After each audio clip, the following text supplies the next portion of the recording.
ফসলের মাঠ থেকে সরাসরি বিদেশ। লাউ, লেবু, বেগুনের মতো নানা কাঁচা সবজির কোনোটি যাবে ইউরোপের ভোক্তার পাতে, কোনোটির গন্তব্য মধ্যপ্রাচ্যে থাকা প্রবাসীদের দেশীয় স্বাদের যোগান দিতে। তবে ইরান ইসরায়েল সংঘাতে এসব ফসল কিনে দুশ্চিন্তায় পড়েছেন রপ্তানিকারকরা। কেননা আকাশপথে পরিবহন বন্ধ থাকায় প্রধান রপ্তানি বাজার মধ্যপ্রাচ্যে প্রায় বন্ধ হয়ে গেছে সবজি রপ্তানি। অথচ গ্রীষ্মেই আমদানিকারক দেশগুলোতে এসব পণ্যের চাহিদা থাকে তুঙ্গে। টোটাল ইউরোপের 60% রপ্তানি আমাদের মধ্য ইউরোপের বাজারগুলো আমরা হারাই ফেলতেছি। ফ্লাইট না যাওয়ার পরিপ্রেক্ষিতে আমরা মাল পাঠাতে পারতেছি না। নতুন নতুন পটল বের হবে, আদার আইটেমগুলো যাবে। এই সময়ের সুযোগ নিয়ে এয়ার ফ্রেটটা যেন না বাড়ানো হয়। রপ্তানি উন্নয়ন ব্যুরো ইপিবির তথ্য, চলতি অর্থ বছরের প্রথম 8 মাসে 5,77,00,000 সবজি রপ্তানি করেছে বাংলাদেশ, যা গত অর্থ বছরের একই সময়ের তুলনায় 26% বেশি।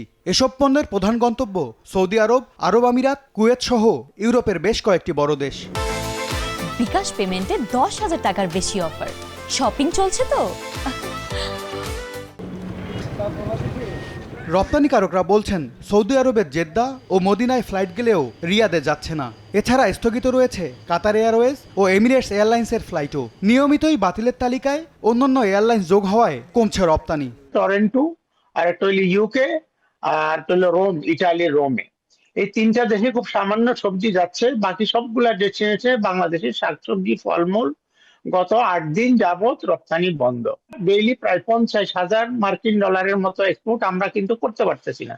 এ অবস্থায় স্বল্প ও দীর্ঘমেয়াদী পরিকল্পনা নিয়ে সরকার ও উদ্যোক্তাকে একসঙ্গে কাজ করার তাগিদ দিচ্ছেন বাজার বিশেষজ্ঞরা। সিঙ্গাপুর, মালয়েশিয়া, ইন্দোনেশিয়া, কিছু সবজি হয়তো চায়নাও যেতে পারে, চায়নারও কিছু কিছু এলাকা আছে। এইদিকে যদি আমরা কিছু বাজার ডেভেলপ করতে পারি, আমাদের আগে একটা সুযোগ ছিল, জাপানে কিছু ফ্লাইট ছিল, সেটা এখন বন্ধ। সরাসরি ফ্লাইট না হলে আবার সবজি পাঠানো ভালো হয় না।